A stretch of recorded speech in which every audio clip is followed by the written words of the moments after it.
Live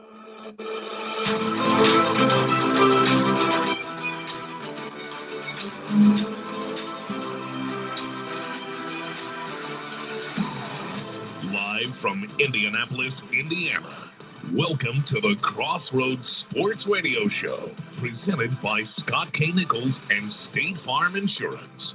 And now, here's your hosts, Brandon Reef and Jonathan Birdsong. Good evening, ladies and gentlemen, and welcome to Crossroads Sports Radio, episode number 156. I'm your host, Brandon Reef, joined as always by my man, Jonathan Birdsong. JB, how are you? Man, nice spring day in Indianapolis, man. I'm doing all right, man. Ready to get into this episode 156, man. We got a lot to talk about. Yeah, we do. Big show this evening, John. We've got the NCAA world is revolving around the city of Indianapolis, the state of Indiana. We've got probably one of my favorite weeks of the year is conference championship week. And it's almost sneaky good, better than the first week of the NCAA tournament, only because the NCAA tournament, you have games, but you get less and less games, obviously, after each round, each day. Conference championship week, I mean, you have a plethora. These are all conference tournaments, and it's a whole week. You got started on a Sunday, and it goes all the way to the following Sunday. It's one of the greatest weeks ever. So we've got a lot to talk about tonight with that. We're going to hit on a lot of the big tournaments, the Big 10, the Big 12, the SEC, Pac-12, Big East, ACC. We've got to talk about Ball State and the MAC, their conference tournament starting off tomorrow. Some weird comments, John, we'll talk about with the world of Creighton basketball going on right now. We've got NBA we're going to talk about. We just got past the All-Star break. The second half of the season kicks off tonight. We're talking about the Pacers' struggles and a little bit of news and notes in the NBA. We've got quick hitters, including Dak Prescott, Dallas Cowboys, NFL salary cap, AEW's, I guess, bland pay-per-view. I mean, it isn't good pay-per-view, but bland ending. We'll talk AEW a little bit. IU football, of course, IU basketball, but a lot to get to in a little short time, John. So I do want to thank our sponsors, Scott K. Nichols, State Farm Insurance, as well as Mavericks Custom Motorsports. Both have been on board for several months now, and we couldn't be thankful enough to each and one of those two sponsors. Where do you want to dive in, John? I guess let's dive in before we go conference tournament. Let's break down the end of the regular season. Purdue Boilermakers versus Indiana Hoosiers. Purdue started out kind of shaky the first 5 minutes of the game against IU up in Mackey, and then the Boilermakers got it together. Sasha Stefanovic, Aaron Wheeler, a lot of the boys started hitting their shots. Not as much Travion Williams as Zach Edey was taking over, but Boilers beat IU. That's 9 straight now. Archie hasn't beaten Purdue. The seat keeps getting hotter. John, your thoughts from that matchup over the weekend? Just that I never thought the game was ever in doubt with Purdue coming out victorious. IU shot terribly from three and from everywhere else. It seems like even from free throw, right? Going further, unless they do need to, Purdue does need to try to get Travion, you know what I'm saying, ignited. He kind of started off, if you track Purdue like we do at the beginning of the season, he kind of started off as ball of fire.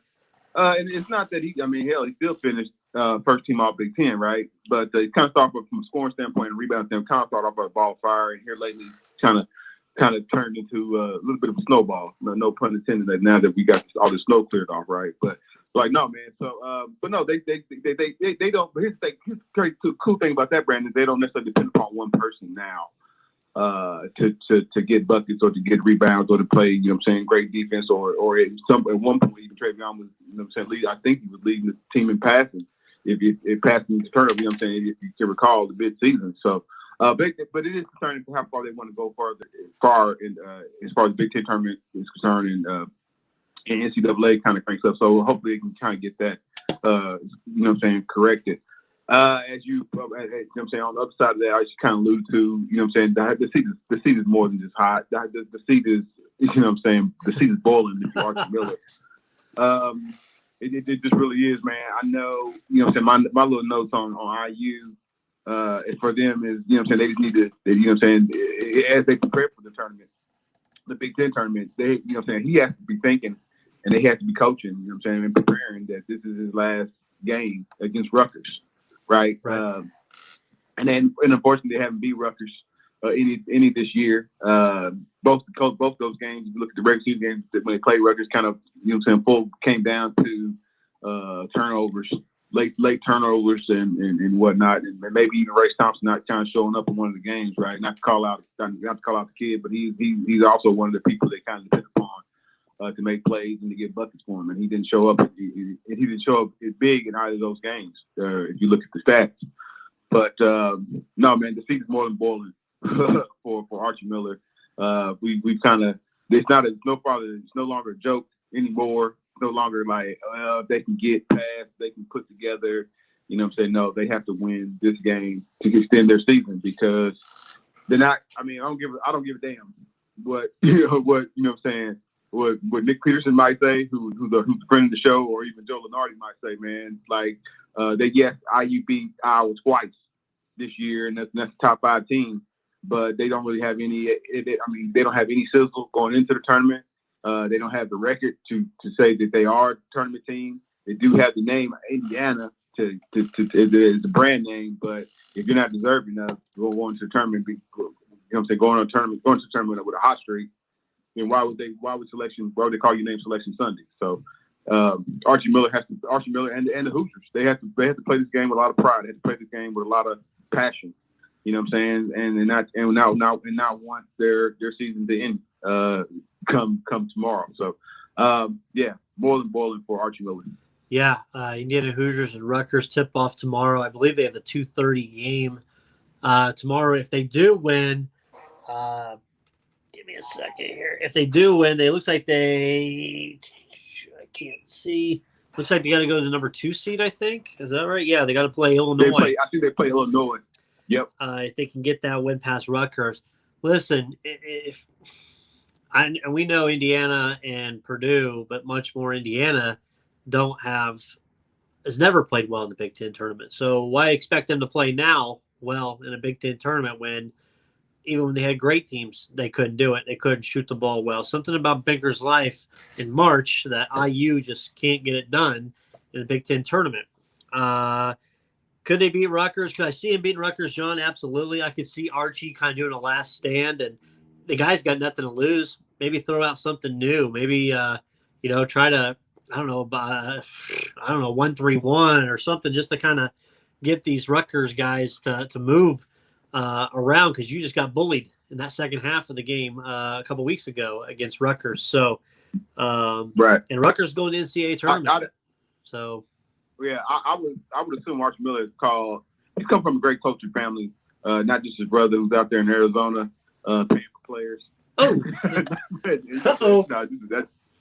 that's just a joke. That's just a joke, ladies and gentlemen. I mean, it is what it is. They do out in Arizona, but I would assume his dad is a coach too. You know, he comes from a great coaching family, man. I'd assume, man, that he has. Total support of his family. I know there's a whole lot of apathy with the IU fan base here. I know he cannot be deaf to what's kind of said on the radio or Indiana Star or whatever. Whether it's Dan Dockage or there's been even some criticism from our buddy JMV. I mean, and rightfully so, man, because the Indiana Hoosiers is probably after the Pacers and the Colts, man. They as a fan base, people depend upon them to be relevant as far as basketball is concerned, and then they have not been. All those. And then the sword falls on the head of the leader, and he's the leader. He's been the face and leader of that team. So, like I said, man, I would assume he's reached out to all his coaching family and try to get some pointers, or whatever you can get. And this dude, you're playing for your. This is your last game. Yep. Okay. And I would assume that he would be telling this team this is our last game. Now the focus would be let's get past Rutgers. Let's not think about myself. You know what I mean? That's what I'm assuming, right? Let's not think about myself being out of here because those guys came to IU as much as everybody says you go to a school to go play for Indiana, those guys were recruited by him and his staff, so they came to play for Coach Miller. Okay, so this is be their last hurrah. You've shown that you can do it before. If they execute, here's what I would do. That's both of them, Brandon. They can execute as well against and come with a bounce. If you look at those, if anybody can look at them, you know what I'm saying? I'm encouraging everybody, right? Look at how they beat Iowa. And I want to mail at home, man. They executed where they had balanced scoring. You know what I'm saying? Where everybody kind of got involved and we didn't always funnel everything. Even though Trey Jackson Davis had some pretty good games, it wasn't just him. It was everybody. So you have to, and they got to keep the ball. They got to stop the turnovers, the late turnovers. That's what killed them in the game up in Bloomington, right? So all those things, man, they can play with anybody, right? And they can beat anybody. They just haven't been able to put it all together. So, and like I said, man, if I point out somebody, I know Robert Finney gets a lot of heat because he's the lead point guard out there, and a lot of times he's the one making the blunder of like, what the hell, where the pass was going, you know what I'm saying? Or like, what kind of shot was that? You know what I'm saying? Somebody else has to, you know what I'm saying, with that critique, would have to be Race Thompson as well, man. They depend upon you rebounding and to get buckets, you know what I'm saying, easy buckets, man, to take some of the pressure off of the freshmen and take some of the pressure off Trey Jackson Davis, man. So, you know what I'm saying, those two guys you got to get help from as well. So this is their last. They got to play like this is their last game. Yep. And then hope to get to Illinois. Because again, you know what I'm saying, even though we break down how they played against Illinois, yeah, it's great, you know what I'm saying, blah blah blah. But you got to beat Rutgers to play to extend your season, and they got to lose it. They got to play like they, you know what I'm saying, they ain't got no more games left because technically, Brandon, and if they don't. Yep, absolutely. Big Ten tournament gets started this evening. Northwestern and Minnesota are going to take place here at 6:30. Bottom of the hour, and then Nebraska and Penn State will be the nightcap this evening. One team, John, that's playing very, very well, and it doesn't shock me that he's got his guys to play very well as we get into March, and I could see them making a run in the Big Ten tournament or hell, even the NCAA tournament. And right now they're projected to be in. Michigan State Spartans, Tom Izzo. Yep. Sparty's making a late run. They just knocked off Michigan at Michigan State, but they knocked them off. That's what they needed. They're solidly, I think, in the field now of 68 or whatever the hell we have it as anymore. But I like Michigan State there. I like them. I think they have if they win this week or tomorrow, then they've got Michigan on Friday. Could be a revenge game, but I do like the way Michigan State's playing. I do too. During the Super Bowl, when I did one of the pre-shows, man, they were out. They were so far out that they were probably under where Izzo's probably thinking about next year. Well, you know what I'm saying? Good thing is, man, we forget the kind of pedigree and kind of culture that he's able to put together, even on a short in a short period of time. And like I said, man, he turned the right buttons, and they went on the street. And they took some lumps, man. You know, when they did play Michigan at Michigan, it wasn't pretty, right? But we unfortunately we also remember they beat the Hoosiers twice when the Hoosiers needed at least one of those games. So IU should have got at least both. IU should have beat Michigan State twice, right? And with Michigan State being down, but like, no, man, Izzo must have had a great culture.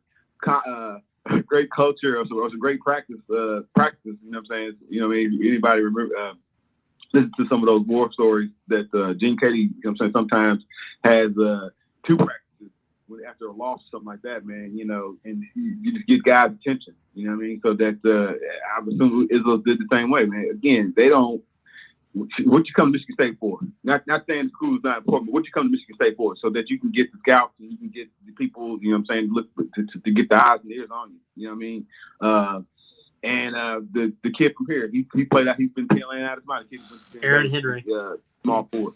Yeah, Aaron Henry. He went from somebody they kind of forgot. And remember, him and Izzo had their little issue a year and a half ago, right? Where you know what I'm saying, Aaron Herring wasn't necessarily bought into all the program. Well, shoot, man, think about it, Brandon. Look at the alumni that they turn out. You know what I'm saying? As far as on the pro level, like how successful everything is. You know what I mean? For like, dude, if you don't listen to like the culture Izzo's kind of put together, man. Shoot, you might as well be, you know what I'm saying, parallel. You might as well be Joel Eastern out here, you know, and go, you know what I'm saying, turning pro when you know you ain't a pro. So, like, nah, man, kudos to Michigan State. They turned it around.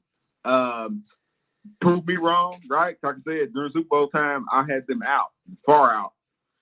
And like I said, he got the program turned around. Even if they lose, which I don't think they will, even if they lose, they'll probably be a lower team seed for sure. And then you also think about the brand. It's Michigan State. They are blue blood. You know what I'm saying? There's no way that like you said, like you kind of alluded to, there's no way they don't think they'll be out. So they'll be in. They'll just be like, they won't be, you know what I'm saying, in the you know what I'm saying, in the 10th seed or anything like that or above. They just won't. They don't have the resume this year. But yeah, they're in, and then man, you're right. They'll be the most dangerous team that you don't want to play. One team I've been reading, John, a lot of the beat reports. You know, I dive deep in the beat reports, each of these teams in the conference. Wisconsin. There is talk of a hot seat with Greg Gard up in Wisconsin, that this Wisconsin Buckeyes team is not performing as the boosters and the fans were expecting this year. Right now, currently they're a 6th seed. They'll take on the winner of Nebraska and Penn State tomorrow night. But a lot of people not happy up in Madison with the way the Buckeyes and Greg Gard are playing. I think they're right now 10-10 in the conference, 16-11 overall. And this team had a lot of high hopes going into the season, if you remember.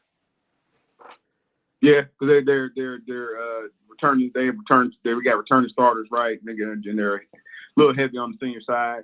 This is a bit of a slide, haven't they? You know, there's a little bit of backstory. You know what I'm saying? Pull the curtain. That is not necessarily being reported just yet. There might be some turmoil with the coaching staff versus the administration.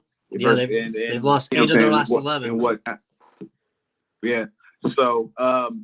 The focus, you know what I'm saying? Sometimes, you know what I'm saying, if you don't have total support of the university behind you, you know what I'm saying, the focus kind of, you know what I'm saying, the coach might be coach or other coaches might be looking for other jobs while they're actually doing their job, you know what I'm saying, trying to get through this, hey, listen, as much as we can, you know what I'm saying, cry foul about the woes of IU, the Big Ten is also harsh on other teams as well, you know what I mean? So, they don't necessarily, you know, if you think about Wisconsin, they ain't necessarily, Mike Finley ain't necessarily walking through that door. You know what I'm saying? They don't necessarily have, you know what I'm saying, a bunch of McDonald's All-Americans or, you know what I'm saying, or a whole lot of guys that's teetering to the NBA. They do occasionally get, you know what I'm saying, the supremely talented kind of person that plays for the guy, that plays for Wisconsin. But, you know, the Big Ten schedules are no, hey man, they ain't not gonna war with me for you. But so you kind of have to power through some of those losses. But they unfortunately took some losses that are kind of like eyebrow raising. And right. like I said, they have a lot of they got some back behind the curtain turmoil that they're trying to tread through. I think they guide their way through at least this first game, and I think still make the tournament. After that, man, it's probably you know what I'm saying 50-50 on how far they go. Into the NCAA tournament. Well, that's some great analysis there. 50-50. Well, it's a 50% chance they win, the 50% chance they lose. Well, I'm just saying it's 50-50. It's like the first if they make the pass the first weekend. I don't, you know what I mean? Right. It's dependent on who they play. I don't think they do. I really don't. I think they get upset, and I think it's the Greg Gard calling. I really do. From the reports that I'm seeing up there in Madison, this could be the last go for him, which is interesting. Look at the Purdue Boilermakers, John. Last thing on the Big Ten. Boilermakers going to take on the winner of Ohio State in either Northwestern or Minnesota. You got to figure Ohio State's going to win that game. And then Purdue's already beaten Ohio State by twice. It's hard to beat a team 3 times in a row. It's hard to. But if they beat Ohio State, then they're going to have the tough one because then they have to go up against most likely either Michigan or Michigan State or Maryland. It'll probably be Michigan. And if you remember back, Michigan blitzed the Boilermakers in the past. So it's just going to be hard to beat Ohio State 3 times. Right. It's also going to be they also split with Minnesota this year. The good thing is they're playing in Indiana, right? That's kind of what you kind of favor Purdue with. The guys, there's been a lot of honors kind of passed around with Jaden Ivey and Zach Edey being two of the individuals to make the all freshman team, Big Ten freshman team, right? And like I said, Travion was the lone boiler to make the Big Ten all first team. So when I think about what Matt Painter is about, and that that school is about, they're not necessarily looking for those honors to be the end, right? They want to get to the Big Ten championship game, right? That's going to be hard, but like I said, it's going to be hard. Ohio, it's not a good draw at all, is it? Like you think because you got to bye, and then you got to play the winner of Minnesota who killed you up in Minnesota, right? And you got to play Ohio State. Yeah, they beat Ohio State twice, but like I said, it's always hard to beat the team 3 times. You know what I mean? So ain't gonna be no pity parties for anybody outside Indiana for Purdue. I still like them I definitely like them against Minnesota. It's gonna be a hard Ohio State is that team kind of coming in pissed.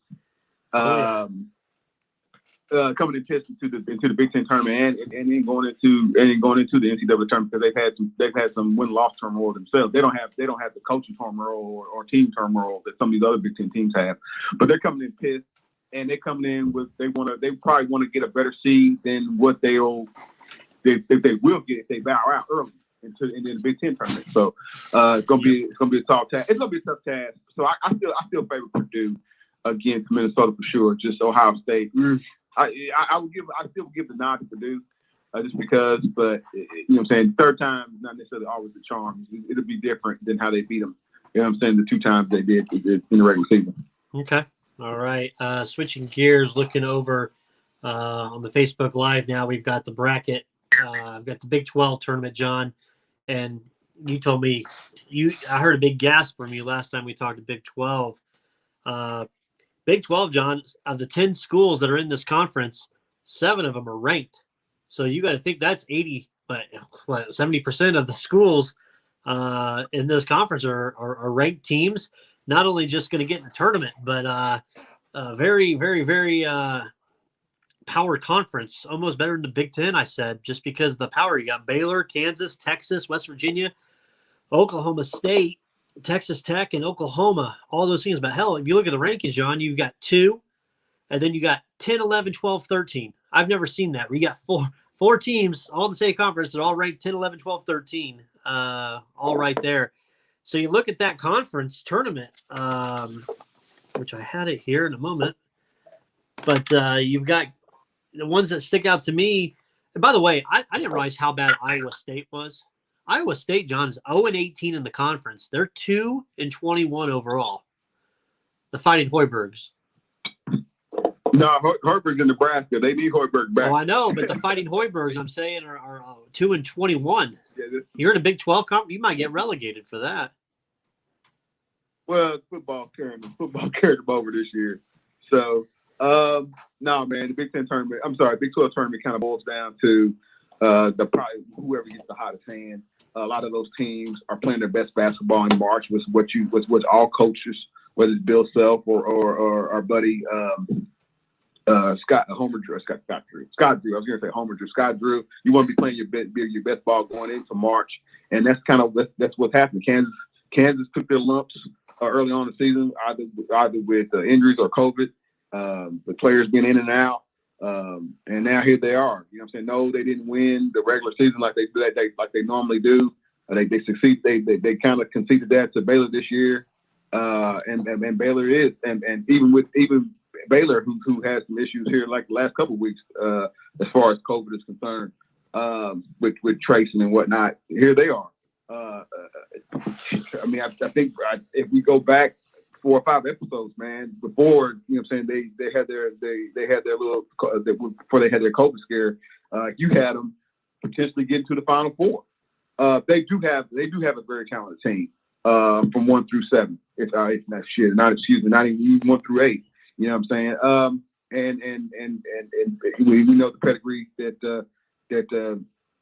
Scott Drew is. You know what I'm saying? As far from a coaching standpoint, I couldn't tell you who's going to win the tournament, though, because they still got Bobby Huggins out there in West Virginia. you know what I'm saying, who they had a dogfight. If I did the curtain front, they had a dogfight to just their last game against Baylor. Yeah. To win the regular championship. And now who do you get your first game on Thursday? You get Cade Cunningham and Oklahoma State. Which I don't know how healthy he is. I don't know if I think he played that game. I know he set out a couple games because due to an injury, or not just one game, or due to an injury, ankle injury, and we know everybody knows he's going to be the number one or number two pick, probably number one pick in this coming NBA draft. Even as a freshman, he's that darn good, ladies and gentlemen. If you ever see Cade Cunningham, he is the goods. But he's also Mr. Competitive Pride too. So I think he played that game. But though they're not they're not just all centered around him. They're more just a one pony show. He's a dynamic stallion, right? If right. You can say that. That's again tough game. If you twist my arm, really twist my arm, I think somehow West Virginia wins the tournament. Wow. I liked what I saw. I liked what I saw. I'm not saying that. I like what I saw out of them when they played Baylor. Yep. You know what I'm saying? Just a week I like ago. West Virginia. And then, like I said, this is not the normal NBA. You know what I'm saying? Kansas team. It's just not. It's not where they got, you know what I'm saying, Andrew Wiggins and Joel Embiid and oh my God, who else with the Kansas? Kurt Heinrich. You know what I'm saying? This is not that NBA factory, you know what I'm saying, level team. If you squint, there might be a couple G League pros on there. And that's no disrespect. I'm just saying that's what they have. So Kansas is not super scary. As far as the Big 12 tournament, as far as the Big 12 tournament is concerned, now once Kansas gets into the tournament, it's terrible pronunciation. Once Kansas gets into the tournament, all hands on deck. You should be all eyes and seeing whatever bracket they're in, kind of and feeling that. I'm not saying plainly fill it out, but blankly fill it out. But like as far as the Big 12 tournament is concerned, where you have team familiarity and they know how to beat one another, they played each other once or twice before. Like I said, I kind of like West Virginia to win the Big 12 tournament. Yeah, one other matchup down at the other bottom end of that bracket, Texas and Texas Tech. Shaka Smart Texas team has overachieved, I felt like, this year than what everybody thought they would be at. We talked about him being on the hot seat out there. Now you get to face Texas Tech and Chris Beard. This Texas Tech team is a hard-nosed team. They've been recently, 2019, they were in the national championship against Virginia. Obviously they had some guys that are not there anymore, Jarrett Culver and some others. But Texas Tech has beaten Texas twice this year. We talked about it with Purdue and Ohio State. Can Texas Tech go in and knock off Texas for a third straight time? I think there's more pressure on Texas and Shaka Smart than Chris Beard here in this situation. Just the fact that, you had a great season, you overachieved, but I think with Texas, it's and the fan base and the boosters, it's more of what have you done for me lately? And if you get bounced in that quarterfinal game of the Big 12 tournament, you're going to need a bigger run in the NCAAs. I feel like, not his job's in jeopardy, but it's going to be like, we can start thinking it. Brandon, you never know if a kid's job in jeopardy in Texas or not. Think about what the football coach did, and they still can't do. Right. You know what I'm saying?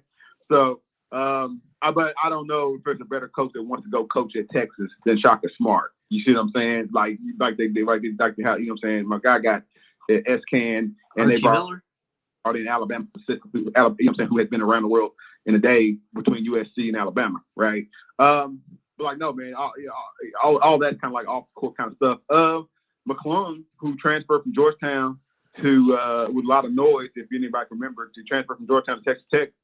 He's had some great games, had some poor games as well. You know what I'm saying? But he's kind of one of the key factors in the Texas Tech beating Texas and kind of leading the resurgence of all that talent, whether it was Culver or whoever. They kind of left early for the NBA draft.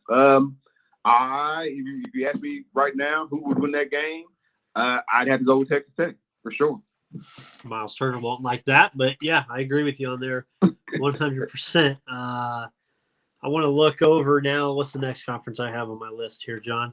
Real quick, the SEC conference. Looking at this, we got the bracket. Texas A&M and Vanderbilt play tomorrow. Play tonight. And then tomorrow you got Mississippi State and Kentucky. Kentucky coming in as an 8 seed. If they win, they'll play number 1 Alabama. I don't think you got to worry about Kentucky giving Alabama an upset there. But, if I'm sitting here looking at this bracket, I've got Alabama and Arkansas, the 2 A's, going to the SEC championship. I think Alabama wins it hands down. They've been the better team all year.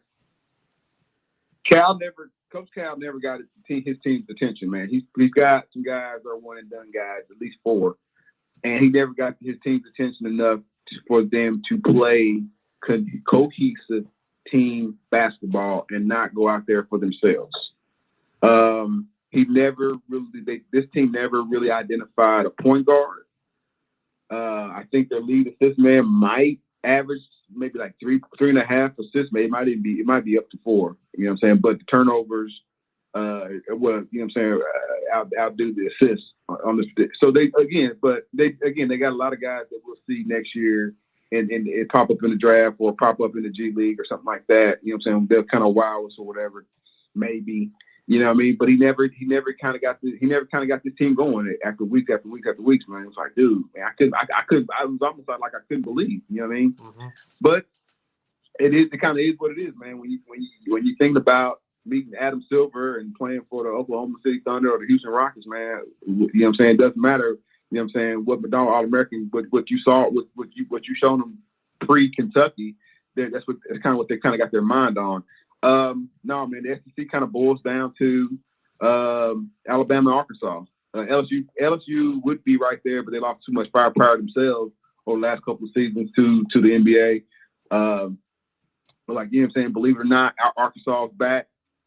Alabama has got some great guard play down there. Believe it or not, after they had, you know what I'm saying, the ins and outs with Coach Avery, they put together a culture. I know some Hoosier folks think Tony Oates, not Tony Oates, Tony Oates, Nate Oates, sorry. I got Tony Oates, a good friend of mine. Nate Oates, they think Nate Oates it was potentially coming to Hoosier land down in Bloomington, but like, no, man, Nate Oates is doing this thing. He actually just got extended down in Alabama. So I'm sorry. Down in Alabama and Musselman it's kind of started his own. Who head coach Arkansas kind of started his own. He's kind of started his own little NBA, G League down in Arkansas. So it kind of. I'm not saying we should discount in any shape or form Missouri. They'll be making a buzz as well. But nah, man, I think that SEC tournament kind of boils down to Arkansas and Alabama. Yep, and the just so you know, the bracket. If you're looking at the bracket on Facebook Live, it is a little skewed from what the bracket normally looks like. There are 14 teams in the SEC. If you remember right, Auburn has the self ban for the postseason ban preferred in the conference tournament and the the NCAA. So no Auburn. Auburn would have been probably it looks like they would have been the 11th seed in this. So they've altered the bracket a little bit. There's only one game on tonight, Wednesday. Usually there's 2 there. But, Alabama and Arkansas, yes, cream of the crop. And I called Alabama being great. I thought this would be the good year. And sure enough, it has been for them. So, John, looking over to one, I think me and you dear to our hearts, the ACC tournament got started yesterday. Miami with a nice upset win over Pitt. Then they just upset Clemson today. I actually had Miami in both games, so that's looking good. Notre Dame has a miraculous comeback, beats Wake Forest at the buzzer. What a steal. And hello, this is March Madness. Notre Dame playing great. And then the Duke Blue Devils just throttled a horrible Boston College team. Duke now plays tonight. They're actually getting ready to start right now. I've got my Duke jacket on right now. They're taking on Louisville, John. I can see the Dukies knocking off Louisville tonight. Louisville's not playing great and setting themselves up with a matchup with Florida State. It's do or die for Duke. Yeah. Is it really do or die? So here's the thing what I'll say about Duke. They played about the game against Louisville. They played Louisville to overtime, loss just about a week ago. Yep. It was real intense. Game could have went either way. You know what I'm saying? Their talent level, or at least the talent level they have on both sides of the court is kind of equal. You know what I'm saying? This particular year, equal in maturity, I'll say about that. Duke went on a 4-game win streak and then went on some crazy 3-game losing streak after Jalen Johnson, you know what I'm saying, set his body by to the program and said he wasn't coming back right. Mr. One and Done himself. Duke, I still think gets in because I know it's going to be political. It's going to be somebody upset a team. It will. I hope it's just not a Drake. So think about Drake Loyola Chicago just beat Drake, right? Drake was the favorite to win. What is that? The NBC, I do believe that conference. They were the favorite to win that conference. That conference only gets one team. You know what I'm saying? Per the normal. You know what I'm saying? They only get one team. If you win the tournament, you get in, right? It's kind of unfortunately it's like the MAC. If you don't win the MAC tournament, you don't get in, right? They're not usually don't take 2 schools, but they have enough of a resume, right? At least from a one-loss standpoint. I don't know all the, you know what I'm saying, when you talk about the quad ones and how many quad victories they have, especially with COVID. That's kind of messing everything up for quads. And we used to be the RPI. Well, yeah, which is now the quad, which used to be RPI. They might, Duke, because Duke is a brand name, like Maxwell House Coffee, like, you know what I'm saying? Like Chrysler, like Ford. I'm trying to get some future sponsorship by name dropping like that, man. But Duke's such a brand name that isn't it better to have Duke play, I don't know, Drexel than it is? I'm talking about, you know what I'm saying, forget people of viewership and whatnot, than for Drexel to play Drake in the NCAA tournament game, like first, you know what I'm saying? If that's what I'm not saying that's what it's going to be. I'm just saying. Right. It might, so it could be potentially Duke comes in as a 16 or even a playing game, just because they did technically have a win streak after a lot of media kind of came up on them because, you know, Jay Billups was chiming in, Dan Doctor was chiming in, hell, we chimed in, our pings right when Jalen Johnson said, hey, I'm done with the program, and hell, Miles Turner chimed in. It was a big thing, and then, you know what I'm saying, Coach K, you know what I'm saying, had to sit down with the team. They went on the streak, right? And then, you know, the back half of the streak kind of caught up to them. So, you know, they showed the proof, you know what I'm saying, by, like you said, throttling, right? You put up Pete Carroll numbers back in USC day. You put up Pete Carroll numbers on an opponent, on a league opponent in Boston College, man. If they handle their business with Louisville, they won't have to worry about any of this. You know, this is all be just chit chatter. You know what I mean? But I think they are such a brand name that even if they do lose tonight, they still get in because they're brand name. And like what is this? I'm not saying what is the NCAA. No team is bigger than the game of basketball, but what is the NCAA tournament without Duke, you know, so North Carolina, you know what I mean? Amen. So I think they get in. Looking real quick to quote you or to give you an answer, Drake on the net is 47, and they have they are 1-2 against quad 1 teams, and they're 5-0 against quad 2 teams. So then they're 6-0 or 6-2 against quad 3 and 11-0 against quad 4. So 1-2 against those quad 1 teams for Drake. Are they on the bubble? Possibly. I think they still get in. I think there's too many teams right now that are right at 500 or so. They're looking ugly at 12-12 or 13-13 right now. I think they reward. I think if there's any year, this is the year they would reward a Drake team to get in. I was kind of just picking on Drake because they're a name commodity. At least this year, there might be another. Think about it. There might be another MAC team or even another team from the Mountain West. Yeah. That's equally got a great resume, but because they ain't Duke, they're not getting in. And looking at the net, Duke Blue Devils. The Duke is 12-11 overall. They're ranked 51 in the net. Louisville, who they're playing tonight, is right behind them at number 52 in the net. But we're not hearing things about Louisville being on the bubble at all. They're 13-6. I think they're squarely in. They've only played 19 games, but this would help Duke for sure if they can knock off Louisville tonight. I think that would propel them into the NCAA tournament. It doesn't help that Syracuse won today. They're 16-8. They're moving up in the quad. They're 49th. But yeah, it's right there on that bubble.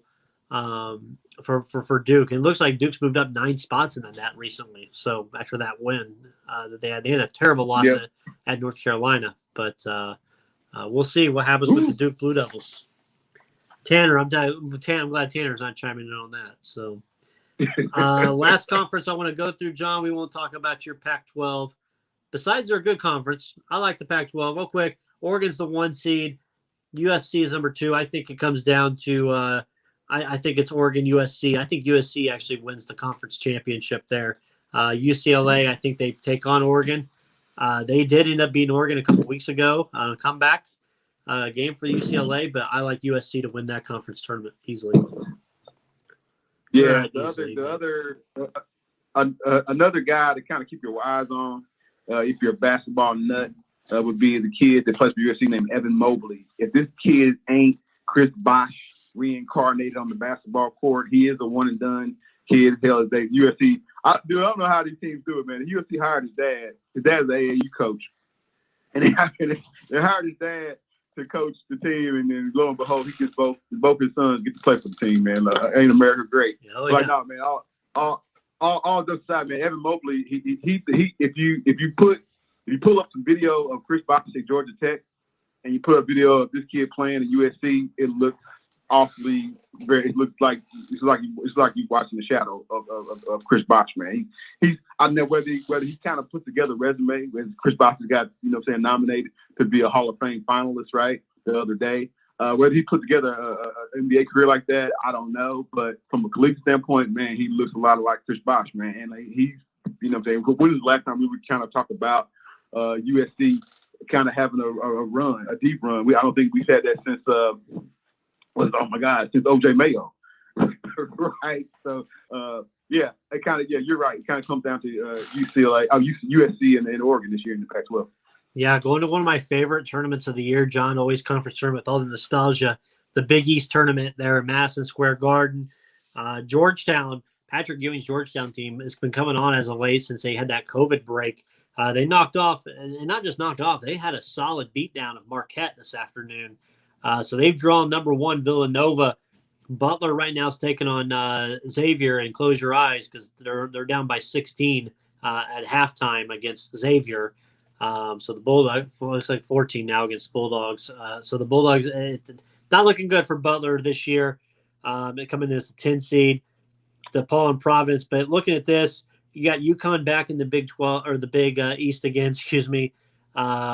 Seton Hall and St. John's are going to take battle for the 5 and 4. I wrote on Twitter a little bit ago, hey, don't be shocked if Patrick Ewing and those Georgetown Hoyas knock off number 1 Villanova, John. They've got some injuries there in Villanova, losing your key point guard. They don't have a point guard. They really don't. In basketball, that's what you need to lead a team into March. I think Georgetown can beat Villanova tomorrow. It would be a big spoiler if they beat Villanova. It's not like Villanova is unbeatable. They were a favorite of mine, at least to get to the grade 8. They were this year. But unfortunately, they took a huge loss by losing their point guard. He's a guy that played on the last championship team. He's like, how long? When did you hear about that? You know what I'm saying? A guy holding over to come and play again. So, man, to kind of touch back on Butler, I don't know how the heck. And I'm saying heck, man, because we're on airwaves, right? I don't know how the heck Butler kind of puts together these games where they, saying defensively can hold a Villanova or can hold even a Creighton. I think they beat Creighton. No, maybe they didn't beat Creighton this year. Or if they did, they only beat them once. But I don't think they have some surprising wins this year. We're like, man, what?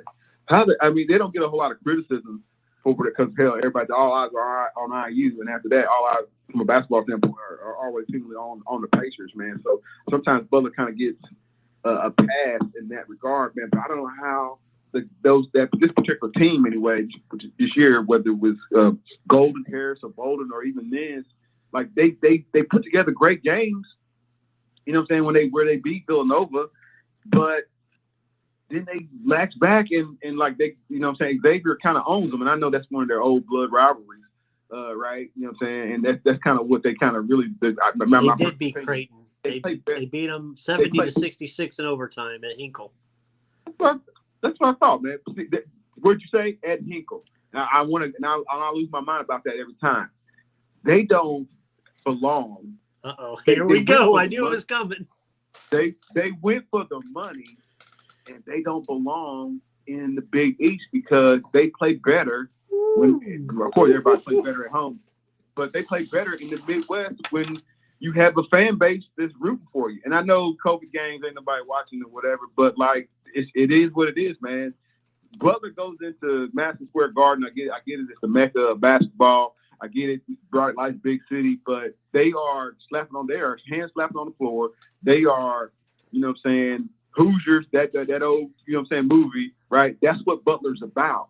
They are small ball, you know what I'm saying? We are underdogs trying to beat the big dog, but we'll beat all the little dogs before we beat the big dog, right? So again, not saying that Xavier is a big dog, right? But man, they need to get out of that conference. My personal opinion. And I know my personal opinion. I know we got a show. We got a host, ladies and gentlemen. We got a whole show dedicated to that coming up. If anybody kind of caught some of the stuff we put out on Facebook, Brandon went all out and put together a total reorganization. Not bad, is it? We're gonna do a whole show. Yeah, no, I didn't have no. I mean, I don't want to tweak it, but like I ain't had no problem with it overall, man. There really needs to be. If me and Brandon ever get our chance at being like the commissioners of anybody's NCAA or president, whatever, man, suggestion, man, like they really need to be a reorganization, not super. I hate the word super conference. I hate it, right?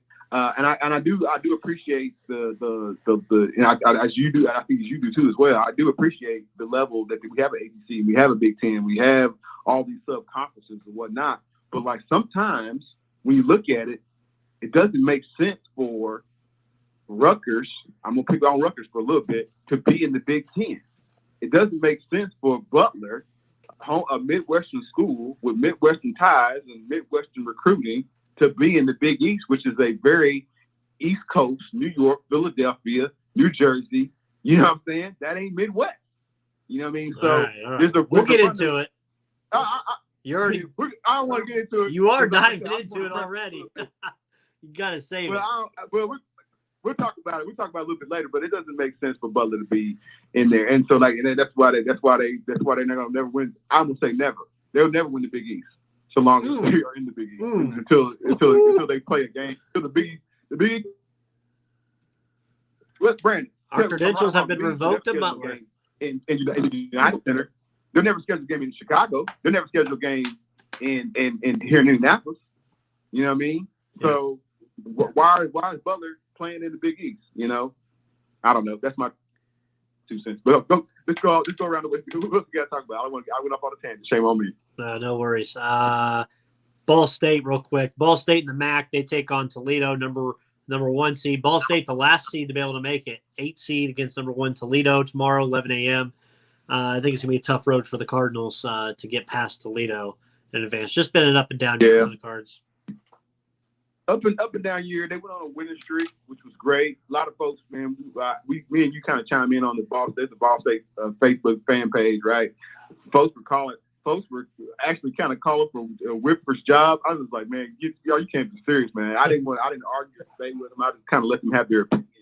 But like, no, man, Ball State went on a winning streak, and the good thing is they split the regular season with Toledo. The bad thing, Brandon, is that the MAC tournament is in Cleveland, which is like, I don't know, like 40 miles away from Cleveland. Yeah. You know what I'm saying? So it doesn't bode well for the Cardinals. Again, if they don't win tomorrow, the season is over.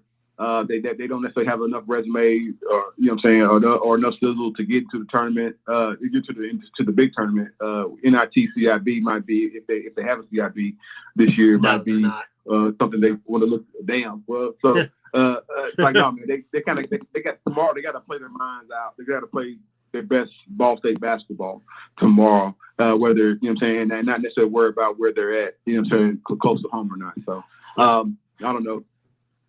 I agree. Real quick, last 2 notes I have. Big congrats to Wright State women's basketball. Katrina Merriweather and the Lady Raiders. Horizon League regular season and tournament champs once again, John. They knocked off IUPUI yesterday in the Horizon League Finals at Indiana Farmers Coliseum. So shout out to Coach Merriweather and those in Wright State. I know nobody knows that we don't really talk a whole lot about women's basketball on our show, but when I think about the two programs kind of near and dear to our hearts, that was probably number one would be Wright State, as we've had Coach Merriweather on the show before. We had Abby Jump, assistant coach, on the show twice before. They have great culture there. They got great winning culture. You know what I'm saying? They expect to win, and they do all the things to win. Outside of that, I don't know where they'll necessarily get a seeding from. I think they're probably looking for potentially a 5, maybe even 4 seed. Potentially, I don't know. That 4 seed might be stretching it, but they should get a pretty good seed with winning their regular conference, the regular season conference, and winning the tournament. Outside of that, man, right there, we go back down to Bloomington, man. The Hoosiers, the Lady Hoosiers, and Coach Morin. Man, they finished second in the Big Ten, right behind Maryland. Man, I think they themselves they're seeded number 2 in the Big Ten tournament. I think their goal is try to win the Big Ten tournament. Outside of a pretty, I won't say a gaping loss to Tennessee. It was something early on in the season. They had, you know what I'm saying, they took the lumps, right, playing against Tennessee. When we all know the kind of, you know what I'm saying, history Tennessee has kind of put together. They're trying to make waves for sure. So I don't know. I couldn't tell you. I couldn't break down all the X and O's. I couldn't. And one lost record. I will tell you this. For the ladies. But I'm rooting for both programs for sure. I will tell you this right now in the bracketology bracket for the women's tournament. It has Wright State as a 14 seed, John. Oh, wow. Has them as a 14 seed, and they're taking on the number 3 seed Indiana Hoosiers. What? Wow. So how about that? Talk about split. I think they deserve it better. I think they deserve a single-digit seed. I really Absolutely. Do. From them, since Coach Merriweather has been there in her 4 seasons, he's won the conference 3 times. As we know, last year everything kind of got put on pause, right, during this time, right. If you think about, I think we had a show where everything kind of got put on pause last year. Yeah. I think they deserve a better seed than that. But if that's what happens on Selection Sunday and they play it like that, if IU is playing Wright State, man, that's gonna be a hell of a game, and that's gonna be one. I know, you know what I'm saying, a lot of guys will say, man, they don't watch, you know what I'm saying, ladies basketball. I would challenge. That'd be a game that you want to watch. It's gonna be tough for sure on both sides. Yeah, absolutely. I just thought it was funny. We were talking about both teams, and all of a sudden it has them selected to play each other.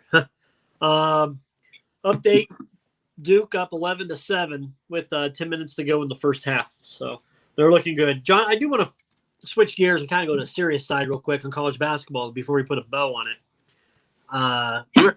Creighton head coach McDermott had some comments that he used an analogy off stay on the plantation, I believe was what he used, but he said he screwed up the analogy, shouldn't have said that analogy, and he meant a different analogy, but that other analogy was on the reservation, which is another derogatory comment for him to say. So it's best just not to use any. What the hell is he trying to? I tried to play it back and forth in my head. I don't even know what the hell he's trying to analogize. His players had to be confused and shocked when they heard it. Yeah, those are archaic words. Those are archaic analogies, right? In the early 80s, I would imagine that might have been okay. Not plantation, reservation. And I'm not saying one is right. I'm not saying one is better than the other. They're not. We are smarter people now. We are more intelligent people now, right? You should know better. As I just say, we are smarter people now. But back in the day, you know what I'm saying, that's especially trying to say, I need you to stay focused. Listen to what I'm saying and not the distractions of whatever what he thought was distraction the team. McDermott is a great coach. McDermott, I gave you a big hug, right? Because again, Creighton was on one of my watch lists, man. You know what I'm saying? Everybody has to be going in the right direction. You know what I mean? If you're going to be successful, a successful program that they can win, they can hang a banner and win champions. Guess what, America? They won the regular season Big East championship. I do believe they did. If I'm not correct. I thought it was Villanova. Creighton won because if you got a chance, Brandon, look it up. Creighton won because all they needed was like one game. I think they just needed one game, which is why it was crazy. Why are you losing your mind because you lost against Xavier? You know what I mean? At home. No, they were 14-6, and Villanova was 11-4. Okay. What? That's what. Okay. All right. Well, they were. Listen, regardless, I don't want to get off. You know what I'm saying? You still had a chance to win, right? And you have to know the temperature. You have to know who's playing for you, and you have to know that again, we are in a quote unquote woke culture where hell, man, they're canceling Pepe Le Pew. They're canceling, of all things. And Jemima. You know what I'm saying? And Jemima, who's Uncle Ben. You know what I'm saying now, where we thought were harmless for whatever reason, we thought they were sales pitching or whatever. Speedy Gonzalez would be next, man. Mr. Potato Head. They're trying, but they retconned Mr. Potato Head. They came back. Hasbro came out and said Mr. Potato Head. Hasbro said the Potato Head is fake. But like you get where we're going at. I'm not saying. Right. I'm not trying to compare. I'm not trying to you know what I'm saying. Just compare Pepe Le Pew to what you know what I'm saying Coach said, but you have to be smarter. You have to kind of know where the culture is kind of going, man. Nobody wants to be offended or kind of tied to some of those caveman thinking that we had in the past, man. So I don't think. Here's the thing, man. There's no way. I don't think him being around minorities and him being around the bound basketball. I don't think there's a racist bone in his body. You know what I'm saying? I really don't. I think that's why the team, they asked the team, and that's very real. I think there's been a lot of criticism about people saying that, well, the guys, if the team don't want to play for this coach, he wouldn't be back. But John, why would he get out? Why would he get out then? Because it was said in the locker room. And the locker room's a sacred place, John, where only players are so somebody squealed that was in that locker room. I'm talking about as far as he gets fired. I'm talking about as far as him getting fired. Well, he should have been fired. That's all I'm talking. I think he should have been. Because number one, the university already screwed it up. Because you said, well, the team said it's okay, and McDermott says, well, if you want to suspend me, you want to fire me, go ahead. Like, he makes the first move. And then Creighton's like, well, no, that's a bad look, so we're going to go ahead and suspend you for one meaningless game. Now, if they would have beat Villanova, do you think that if they go into that last game against Butler, he would have been coaching? You damn right he would have been coaching in that game. So I think Creighton screwed this up all from the beginning. I understand people make mistakes and all, but there's some mistakes that you had some severe consequences for, and a one-game suspension I don't feel is warranted for it. Yeah, when you think about one-game suspension, right. But my point is, they asked the team, are you comfortable with him coming back? The team said yes, because again, do you think they really are? Brandon, we just had a whole walkout. Did we not have to walk out in Indiana State? And that's Indiana State. The players got the power. They really do in this particular regard. So I think if they didn't want him back, the assistant who's well versed, I don't know his name right now. The league assistant, I watched the whole press conference with him and still don't know his name. Shame on me. But he's well versed and he's been, you know, he's been assistant for quite some time. He's well versed and he's very capable of leading the team into the NCAA tournament. So I really do believe that if the players were that hurt by it, that he wouldn't be back. But the school, like you said, should have put more of a stamp on it. Again, I'm not saying fire. Okay, let me ask you this. Say he says the N-word, but his team says it's okay and that he can still coach and everything.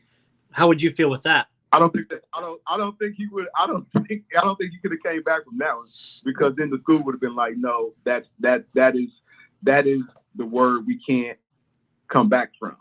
That, I mean, personally, between me and you, Brandon, that's the word I tell you know what I'm saying, in my other life when I, you know what I'm saying, and I'm hosting little kids, and you know what I'm saying, and being the after school special for them. You know, there's a lot of things kind of said.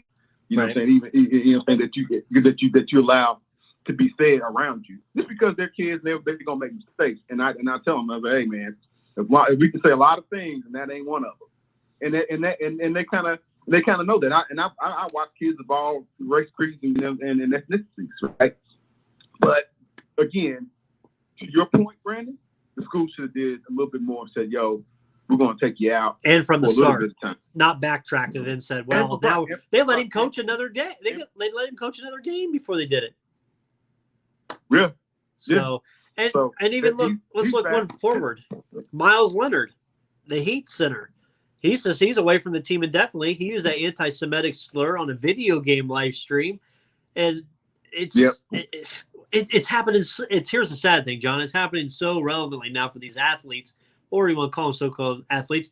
Kyle Larson, he said it last year. He said the N-word and the iRacing. And then he lost his job with NASCAR, and he had to go through these sensitive trainings and all this. He just came back this year, and he just won his first race back last week. I think everybody's welcomed him back after he did some time. He paid for his consequences. I think has he changed? I would hope to think he has, but sometimes when you say those words, it can kind of show your character. But the fact, John, it's happening so relevantly now. Is that a little more concerning? That is concerning. So, or do you think it's because of the certain avenues and outlets that pro athletes, I guess, have now compared to what used to be? Because now the world is now a mixed culture. So I mean, we're gonna get real deep philosophical, right? So hip hop culture used to be owned. Let's be honest with you, Brandon. Hip hop culture used to be owned thoroughly by black people, by black culture, right? And like now, because it's now more, it's ingrained in commercials. It's ingrained in how people run political campaigns, right? The current president of the United States, you know what I'm saying, got on Charlemagne and that radio show and said, you ain't black if you vote for Donald Trump, you know what I mean? So, things are normally that would be like only like black people could say. I'm saying, I mean, I know it's hypocritical that somebody might think that might be, right? That all those things are now like open. You know what I mean? So again, it still doesn't excuse like Miles Leonard. Come on, man. I don't understand how you could go to the University of Illinois, which he went to. I don't know how you could play for the Portland Trailblazers. I don't know how you play for Mickey Erickson, who's a Jewish man himself. Yeah. I don't know how you play for, you know what I'm saying? I don't know how you can play in the NBA. Adam Silver is Jewish. Miles Simon, Simon brothers who own the Pacers. You know what I'm saying? I don't know how, but again, regardless of who owns what team or whatever, I don't know how, with American culture being what it is, against anything Nazism, I don't know how that kind of gets, you know what I'm saying, kind of gets pushed out of his mouth. That everybody kind of needs a re-education. That's what I think. And I know people don't like the word sensitivity training. I know they don't. I don't think they do. But I think that's kind of what needs to happen. Sensitivity training where, you know what I'm saying, you get centric for a little bit. Mm-hmm. Me personally, Brandon, I don't believe there's some things you can't come back from. I will say that before I say this. But I also believe that everybody should get a second chance. Like you said, Kyle Larson came back, you know what I'm saying, when won the race in Las Vegas past weekend after he said some wildness last year. But like I said, man, and hopefully he's learned his lesson, man. But you know what I'm saying, you go on to be, you know what I'm saying, what you intended to be in society. You get a second chance, but like you have to learn from your mistakes, man. And like I said, hopefully these individuals, whether it's Doug McDermott's dad or even my guy down in Miami, Come on, I'm not gonna repeat that. I don't even know how you. Who even says that, man? That's like how's that's that like your a word vocabulary? from yeah, that's a word from like 1940. You know, it really is, man. So it is sad. It's a sad state of affairs, and like, man, how do you get that upset over video games? I don't think understand. it's also a lot of it has to do with immaturity as well. So yeah, absolutely. Yep. All right, we're going to go 2 quick ad reads, and we come back. We'll take your calls and more. Crossroads Sports Radio. You've changed thousands of diapers, cut off hundreds of crusts, played hours of peekaboo and duck goose because you'd do anything for your kids. That's why it's so important to protect them with life insurance from State Farm. State Farm Insurance agent Scott K. Nichols will help make it easy and affordable to help protect your family no matter what the future holds. Because for the people you do anything for, life insurance could mean everything. Call State Farm agent Scott K. Nichols in Indianapolis today at 317-243-3509. Like a good neighbor, State Farm is there. Hey guys, check out Maverick Custom Motorsports, where ideas are created, dreams are born. They specialize in motorcycles, boats, slingshots, Jeeps, trucks. They offer pickups, deliveries, and shipping worldwide. Check them out today, MavericksCustomMotorsports.com. They do custom motorcycle builds, custom audio accessory installs, LED lighting, custom wheels, you name it, they got it. They carry all the top brands and more. Check them out, MavericksCustomMotorsports.com, or give them a call, 833-746-7628, Mavericks Custom Motorsports. All right, and we are back, John, and thank you to our 2 sponsors, and we'll make our guy right here. D-Cot, what's going on? Fellas, good. How's everything going on your end? Doing well. What you got? Hey, I was listening to you all while I was on hold, and I didn't call for that, but here's what I want to share, right? If whatever Miles Leonard said, he believes it. He's not 3. He's a grown man who said what he believes. And the reason why that's in his vocabulary is because he said it before. So I'm not of the ilk of, well, you know, it was a video, playing a video game. First of all, a grown man playing video games is weird to me anyway. But part of that is for him saying that's not an accident. He didn't accidentally say that. I'm not saying the guy should be crucified, thrown out of the league, but let's not act as though these things that they're saying are accidents. Doug McDermott's father didn't accidentally say plantation. That's not an accidental conversation. You say the S word when your kids are around, you say, oh, blank, that's an accident. But you've said it before. So those things aren't maybe they didn't measure those things to say those things. But for some folks are saying, well, you know, it was a heated battle, and you're making an excuse for them if that's what you're saying. And I just don't believe that those things, kind of words being said, have any place, obviously, in sports. Or also, too, they should come with consequences beyond what McDermott's dad dealt with. Oh, yeah, we had men leave for a couple of days. Now he's back, if I remember right. So what did he learn? Yeah, and then you know, and I know, Jonathan, you talked about, you know, sensitivity training. So that's who he is, man. You know, you give a 6-week class on sensitivity training, he's still gonna be the same guy. It just means he's gonna be more educated on how to finagle it. Right. That's like, you know, that's what I believe. I don't believe in sensitivity training. Either you are or you aren't. We can't make you sensitive. You know what it is, and all I believe it does is give you a forum to be able to BS it because you've seen the responses and answers. That's my 2 cents on that on that situation. But I was calling about our Pacers. Are we talking? You know, we got the Lakers on Friday. You know, they're coming off the All-Star break. Davis isn't there. I see no reason why we shouldn't expect to win if we expect our Pacers to have a decent run in the playoffs.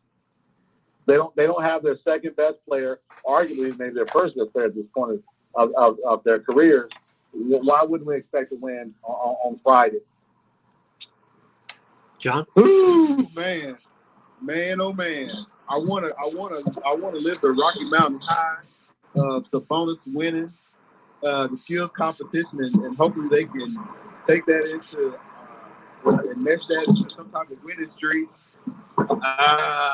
But man, the Pacers got a lot. I mean, oh man, I don't know these guys. D-Con, you got your window down? No, I'm on the highway, man, and I don't know what it is about my SUV. The older it gets, the louder it gets. It sounds like you drive with the windows down. This is crazy, man. But I'll be brief then. Here's what I'm saying. Lakers aren't nearly as good as they were at the beginning of the season, neither the Pacers. However, we've been without our big guns all year. Davis is out now. I'm not saying that this is going to turn the season around for the Pacers, but I see no reason why they can't be competitive and it'd be a close game and a possible win. We don't have to deal with 18,000 fans, that type of thing. You're rested. All these bumps and bruises have been rested. Let's see what you got. They don't have a LeBron James. The Lakers do, and that for me. There you go, dropping facts again. I didn't ask you about facts. I said how you feel.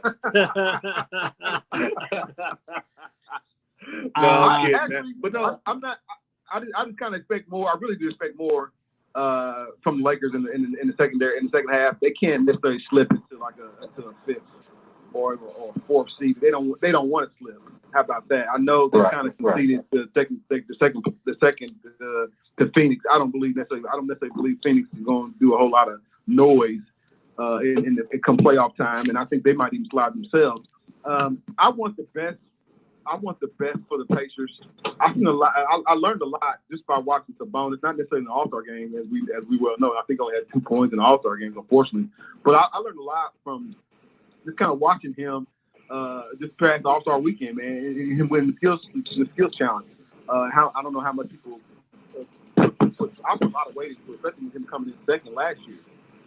And I know everybody on call kind of said, they didn't mind him not playing or whatever. But like, nah, man, I'm not saying he's a franchise player. He's a pillar. You know what I'm saying? You're right. But it's somebody that we need to figure out how the Pacers can get the most out of him. We can't just, you know what I'm saying? He's got a lot of skill. I'm not saying he's over his level of skill when it comes to passing, but you know what I'm saying? On nights he's been the triple double guy for the Pacers, right? Right. Right. They need to find some rebounding support for him. I don't know if they go out and get a PJ Tucker. I don't know if they go out and you know what I'm saying, and address that. I'm talking about address that in the trade. You know what I'm saying? There's a lot of trade rumors about Tucker leaving Houston or whatnot. But they need to find an enforcer for him, kind of like how Ewan had an enforcer for him. I know there's different levels. What do you think about? I've always been a fan of Andre Drummond. I know he's looking at a buyout. I've always, since day one, man, I've always been a fan. I would love to see him in a Pacers uniform. The challenge is, would the Pacers be willing to pony up after this season to keep him? That's the challenge. The buyout season isn't it. I think the challenge is, contract time. Right. You know what, D-Cot, we really miss with my guy who went to go play for Chicago. Who won to stay young. Oh, Thaddeus. Yeah, Thaddeus. They really do miss Thad Young, dirty work guy. You know what I'm saying? Not necessarily a killer on the board, definitely better board. And before him, we had David West who could do it. Yeah. Also, you got he played. Thad plays a good sport on the defensive end too, though. Yeah. He was strong. So a good point. We'll just see what happens. I'm a little concerned, man, these first couple of weeks, because the Pacers show what they've shown the prior 2 weeks of the season on the first half. I don't see playoffs making a big difference, and I'm not saying to tank, but getting the 15th to 20th pick every year doesn't work. Before Brandon even chimes in, don't trust Chicago holding on to that spot. Go ahead, Brandon. Well, we talked about that. We talked about it, but I'm just saying I don't trust player 15 to 20 though, and that's where we're going, man. That's where we're going again. Red. I about called you Reggie. My apologies. Never meant to do that. D-Cot, I'm sitting here looking. Are you kidding? I'm looking at the schedule. The next 7 games, D-Cot, I can see us going 2-5, and that's putting it nicely. Because here, let me read them off for you, John, because I know John doesn't know the schedule besides who we play coming up.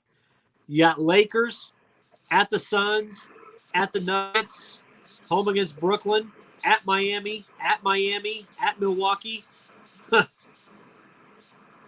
Oh man, Murder's Row. You follow me? So 2 and 5. My point being is, if we come at these next 10 games, and if we're 4-6, 3-7, come on, man. I mean, there's no way LeVert plays if that's the case. I think anybody who else has any bumps and bruises should sit and watch. And I think this is a great opportunity for our young players to get a lot of time, if you know what I mean. Yeah, we've won one of our last 5 games, and if you take these 7 games here, we could be 1-13 in our last 14 games by the time this is over. Yeah. You follow me? So we'll see what happens.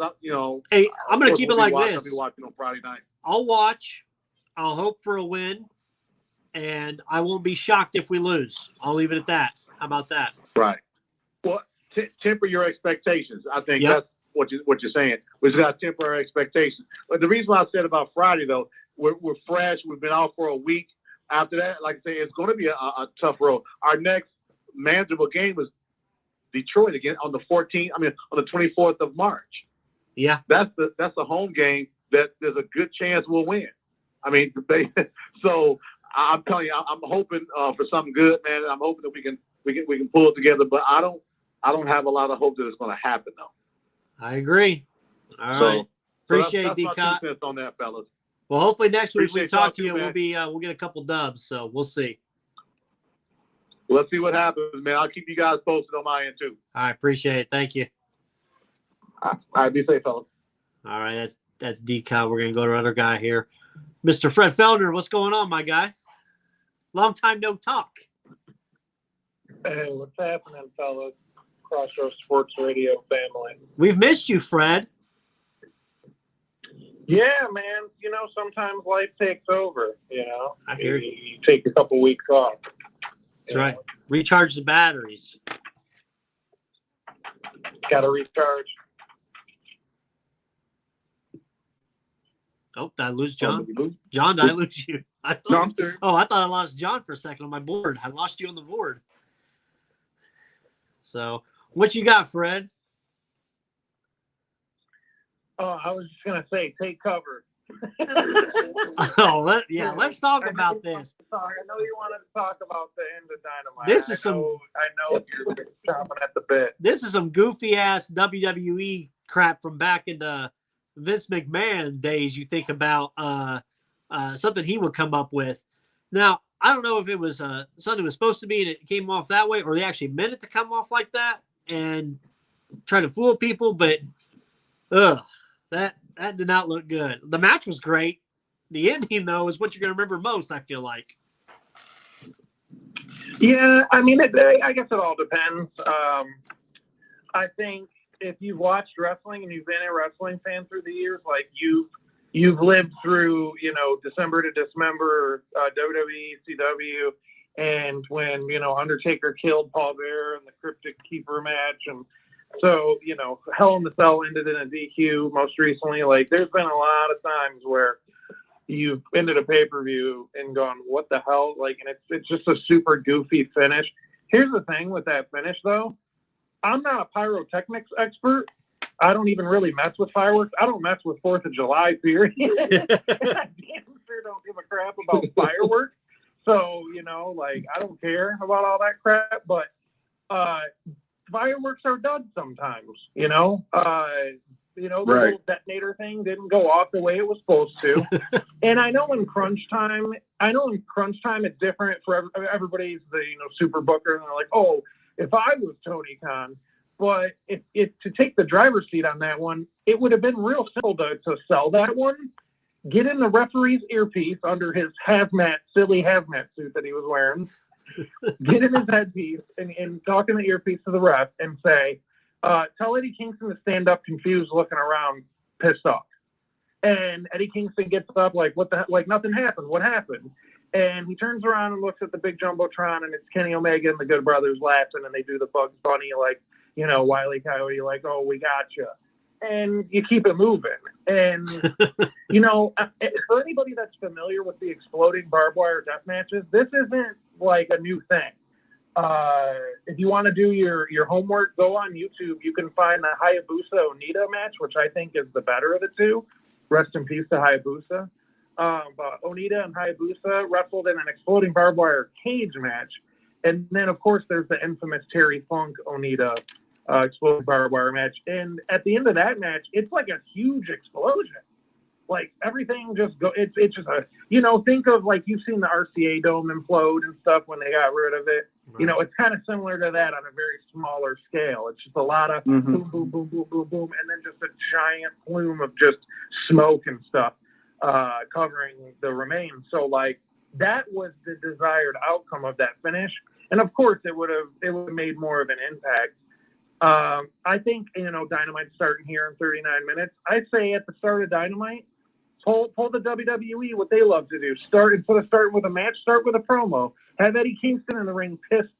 Dude, I thought you were going to kill my friend and kill me. Like, what's the matter with you? You know? Right. And have him go toe-to-toe. I think that's where AEW's planning. You know, Moxley's got a baby on the way, so he's taking his well-deserved time off. He's been running nonstop since the company started with him. Right. You know, since he started at Double or Nothing. So he's going to have baby time, maternity time, and hey, do a Eddie Kingston TV program with Omega, and you cap it up tonight. I think that's how you save it, but it is what it is, man. You know, the bedwetters, as we say, we're probably loving it on social media. They found one crappy outcome, and they're like, oh my god. What did you guys think of the Sting? If you've seen it, the street fight, the cinematic street fight with Sting and Darby and Brian Cage and Ricky Starks. I'm curious to see what your thoughts are if you've seen it. John, I thought it was they protected Sting. The match was better than some of the lead up. Now, I'm gonna be honest with you, Fred. I didn't like some of the things they had Sting doing. Like Sting, I'm the biggest Sting fan on this phone call. Okay, so when they kind of made Sting, I mean, it's not Sting. It ain't Sting from the 80s. It ain't even Sting from the 90s, man. I get it. I get it. He's 61 years old or whatever.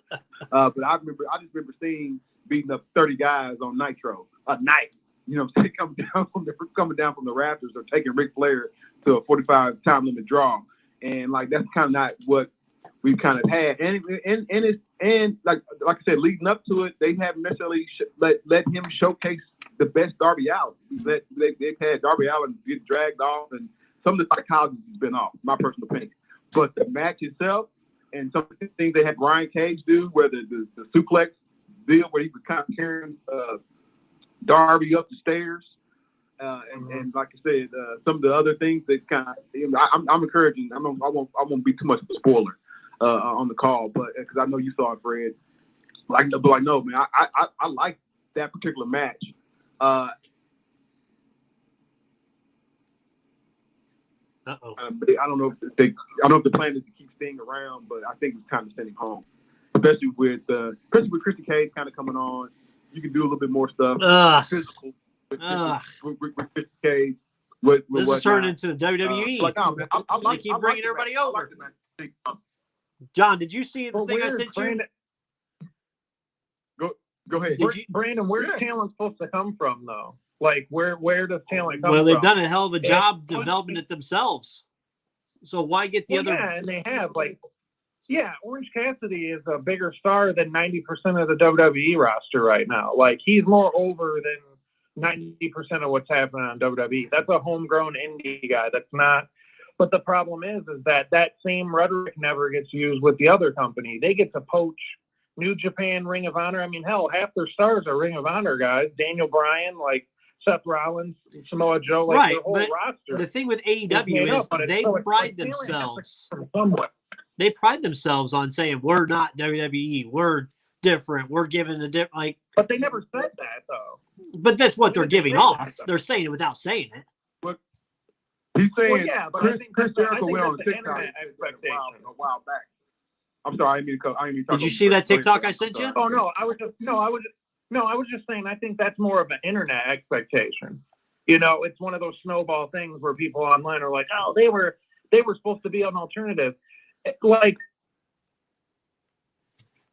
where does talent supposed to come from? Like, if another company is a monopoly and has been a monopoly for we'll say 2 decades easily, True. then where does talent come from if they poach all the talent? Where do you get talent? You do weird science and you wear a bra and you get on a computer and make a wrestler. Shout out to that Mad 80s reference that 10% of the listeners are going to remember. Oh, man. Yeah, where's talent come from though? That's my question. If that's the rhetoric that's going to be used, it's then where does the talent come from? If that one company, the monopoly company, signed 500 people, they killed the British Indies. Where do you where the hell do you get talent from? But don't they have enough talent already right now that's not being used? There's people that's on that roster that is barely used on TV, and they're going to bring in Christian Cage to probably come in and do a 2-month run, and for what? For nothing, right? Yeah, he'll get some pops, he'll get some cheers. Let me ask Bird, because I know Bird's the Sting fan in the group, and I'm not loading this question up for you. I'm saying as a legitimate Sting fan, were you happy with Sting's run in WWE? Absolutely not.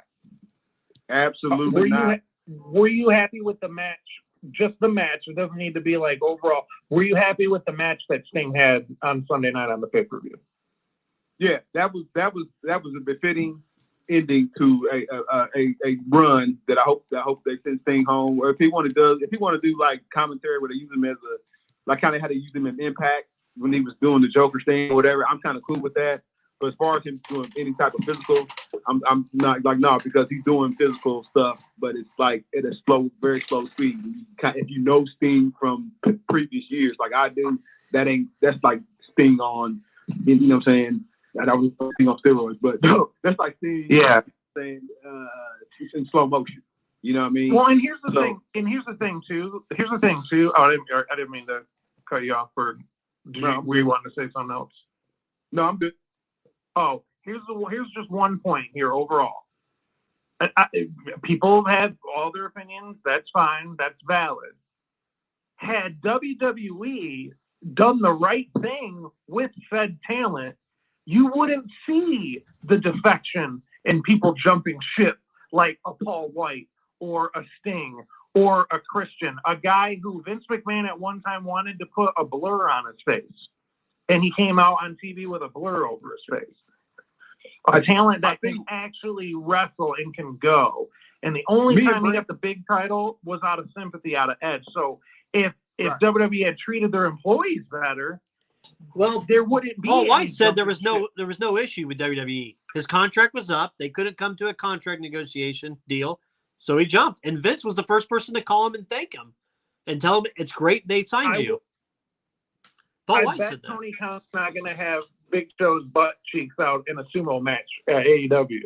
That's all. I hope not. I hope not. Well, we'll have fireworks kind of be a dud in the middle of the ring. Hey, that's okay. Nobody's hashtagging cancel Dynamite or cancel AEW yet. Hey, I will tell you this though.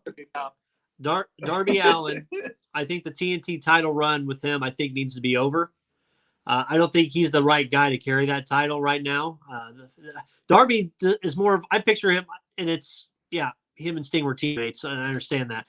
He has that dark, mysterious type, and the title, though, while it had a lot of more prestigious run, I guess, with Cody Rhodes, and it was being defended a lot on TV and stuff, with Darby, you're not seeing it as much. I think they can do a lot more with that title, with the talent that they have on that roster. I would like personally, and if I did my own power rankings right now with AEW, of who I like and who I enjoy watching and the way it's going off, I'd like to see MJF run that title. I think you could have a great program, 6 to 8 months with him running that title, building up him for his main world title run. I love MJF. I love the whole thing. He gets over as a heel easily. He reminds me, and Chris Jericho said it perfectly on another podcast last week. It reminds me of a Kurt Angle. Easily, he can piss off the fans quickly. He's got that smart ass, but he can sit there, he can wrestle, he can play well, he can buy everybody into it. I like it. I think he'd be a great TNT champ. Yeah, he stays in character at all times. And I don't know if this is a hot take, but maybe this is controversial. I'm a huge MJF fan. I think you have to be a hater to not give this dude his just due right now. For being 24 years old and to be this accredited at this point in the game is unseen. We haven't seen anything like this maybe since Brock Lesnar, and MJF can actually work a stick and Brock Lesnar can't talk worth a damn. Right. But having said that, though, MJF's match against Moxley, was that at Full Gear? He put the bed in that match. That should have been the match where people were talking about like his in-ring ability and like, man, like he really captivated the audience. It was kind of a boring match. And Moxley never has boring matches. I like him and I think his push is inevitable. But to me, like the TNT title, like I wouldn't mind Scorpio Sky getting it tonight. I think that's a worker who's underrated in the company. Yeah. He can talk. He can cut a mean promo. I think he'll be better as a heel, but he has a great promo on him, and he's a great worker. So, hell, I think Scorpio Sky should get a run. MJF's already a made man. He's made. I think we're going to see a Chris Jericho babyface run with, like, Sammy tagging with him, and then we get MJF taking over the troops. And maybe getting a couple more people to join on, maybe doing the Road Dogg Billy Gunn DX type thing with the Inner Circle, where he gets a couple new members and they go 2.0 with the Inner Circle. Do you think with MJF's dud against Moxley, that they said, hey, let's put you with Jericho, and maybe Chris is working with him on his in-ring matches and stuff? Maybe absolutely. So he says, let me take him, I'll polish him, and make him a little bit better. Hey, Birdsong told me in a text message, and I can show it for proof. He said the best thing MJF can do right now is leave AEW and go up north. If they don't, I did say that, Fred. Don't get mad. He did say it. He doesn't necessarily. So you both bring up great comments. So like, put the TNT title on him makes sense. Having Scorpio Sky, maybe even having a feud with MJF makes sense. But you also say MJF is a made man. Some guys don't necessarily need the title in order to be important. But when I look at MJF, I see a student of psychology. Like I see Bobby Heenan, I see Paul Heyman before Paul Heyman became, Mr. WWE. I'm talking about pre-WWE Paul Heyman. Paul eats dangerously. He puts it out there. But you're right though, Fred. He needs to work on some of his. I'm not saying he's got to wrestle like I'm not saying he's got to wrestle like what's my man with 1,000 poles. Malenko? But he has. Yeah, I'm not saying he has to wrestle like that, but he needs to improve a little bit his matches. And I'm saying this before I saw the John Moxley match. I'm thinking, you know what I'm saying, but because like the promo is 100, and like that's what WWE is about.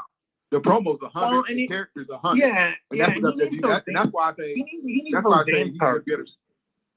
So what now? I was just saying he needs those dance partners. I get what you're saying. Like he needs the big time. He needs like the big dance partners. And how many of those people is he going to get in AEW versus WWE? I get what you're saying. Absolutely. Only if they haven't necessarily fed him. So like kind of what Brandon kind of alluded to, they haven't necessarily fed him some great guys. So like they teased this Sammy Guevara, and like it's yet to kind of come to fruition. And I know Sammy was kind of pissed with AEW booking because they wanted him to do something, quote unquote, in his word, goofy on Impact. But there's other guys that we would want to see MJF kind of go against, whether it was Sammy Guevara, whether it was the big dinosaur guy, you know what I'm saying, and Luchasaurus, and some kind of gimmick, not necessarily gimmick, but some kind of run or whatever, or even I think they kind of shielded him from anybody from the Dark Order, or even, and if you correct me if I'm wrong, I don't think he's even wrestled my guy, the cowboy, the guy, Hangman Page. Yeah, Hangman Page. Hangman Page.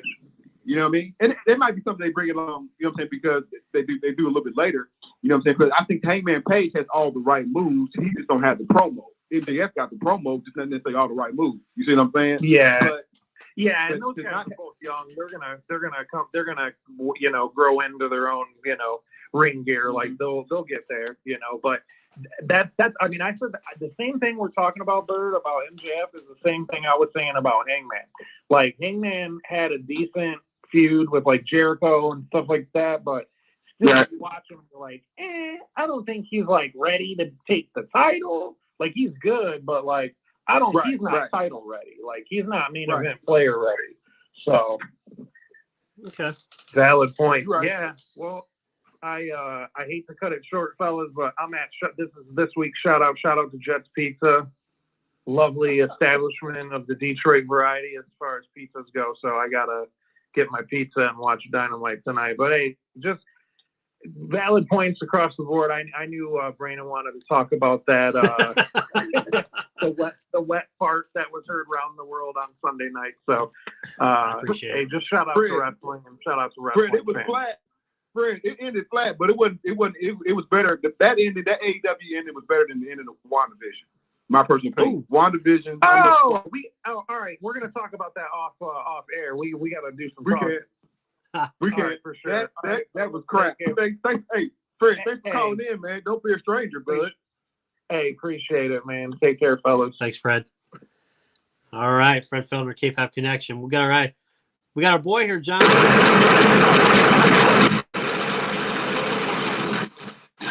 Oh my!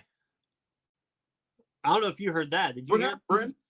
that? I was trying to bring Sweet Lou on, and it sounded like he's on a motorcycle. Oh my goodness! I about blew my eardrums out. Call back. He is calling Maybe back. he'll Let's call see. back. Let's see if it does it better this time. Sweet Lou, you there? Yes, I don't know what happened, but I'm here. Oh my goodness! I felt like you were on a motorcycle trying to call us.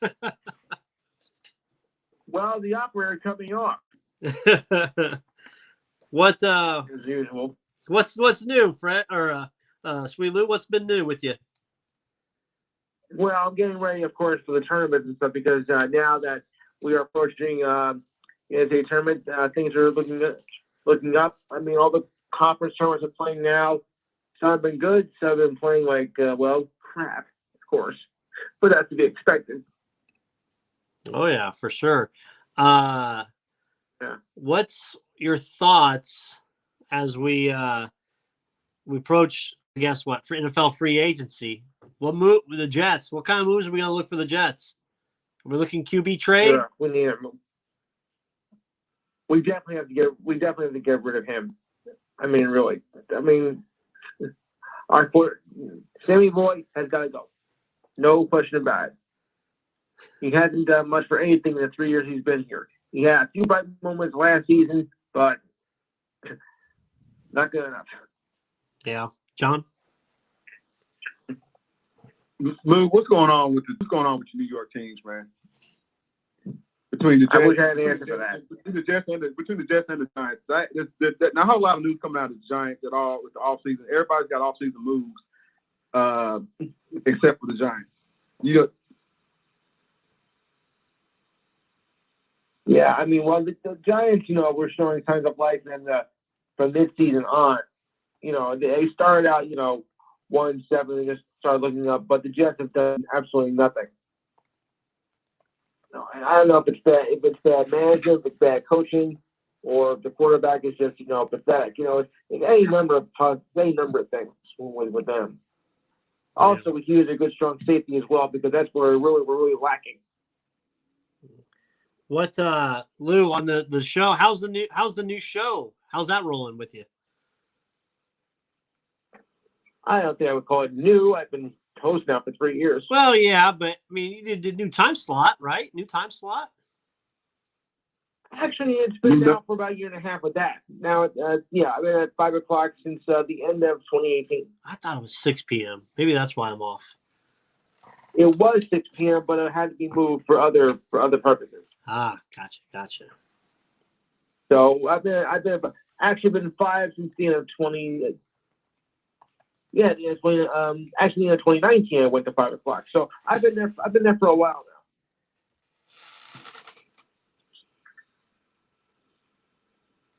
now. Okay. Let's see. What are you guys gonna be talking about on your show this week? Well, we got a lot of college basketball to talk about. I've been telling you, college basketball galore for the next month. That's pretty good. We'll be discussing also the NFL with the free agents. We'll recap the All-Star game. What you're looking forward to in your team in the second half of the season. We'll cover some baseball. Maybe I might cover a little bit of golf too, because I don't know if I can call it a major tournament, one of the bigger tournaments will be happening this weekend. Plus, you guys, discuss about Phil Mickelson and why he is falling off like a rock. And he's my favorite golfer. Perfect. All right, Lou. Where can we find? Yeah. Where can our listeners find your show at? You can find me on Uber. We have a list of also. You can also look on past conferences shows. Just go to Uber conferences and look that up, and you can find past conferences shows on it. If I didn't erase them all, and you can reach me at the number 512-543-4662. The number again, 512-543-4662, and we're on 5 to 7. That's East Coast time. And if you want to send me an email, look up Lutenor at Lutenor45 at capitalgmail.com. Remember, capitalize that G in Gmail, or you'll get squat. Perfect. Thanks, Sweet Lou. Have a good one, buddy. You too, gentlemen. All right, John. That's Sweet Lou. Man, we got to give Sweet Lou some new audios, man. I thought she was playing something that didn't play right, and then I don't know what the hell happened, man. I don't know. Shout out to Sweet Lou. I didn't know he was a golf fan though. Phil Mickelson, man. Phil Mickelson been not necessarily golfing great for a while now. But we have to we have to pull some knowledge out of Lou next time he calls in about golf for sure, man. Yeah, for sure. A couple things I have, John. Dak Prescott, 4 years, $160 million with the Cowboys. The deal is done. Cowboys quarterback staying there. Man, you know what? I'm glad for Dak, because I remember last year this was the big conversation of ours that went on for weeks. I feel like, man. It did. No more franchise tagging. I think they looked. I think the Cowboys brass, Jerry Jones, kind of looked at it like, man, it's costing them more money to keep on franchise tagging him. And if the temperature of it's one thing you can say about Jerry Jones. The temperature of today's NFL is to have your quarterback set in place, and for that position not to be chaotic. And like it's become a chaotic. It's already, it's becoming a circus. You know what I mean? So he just made it a lot less of a circus atmosphere.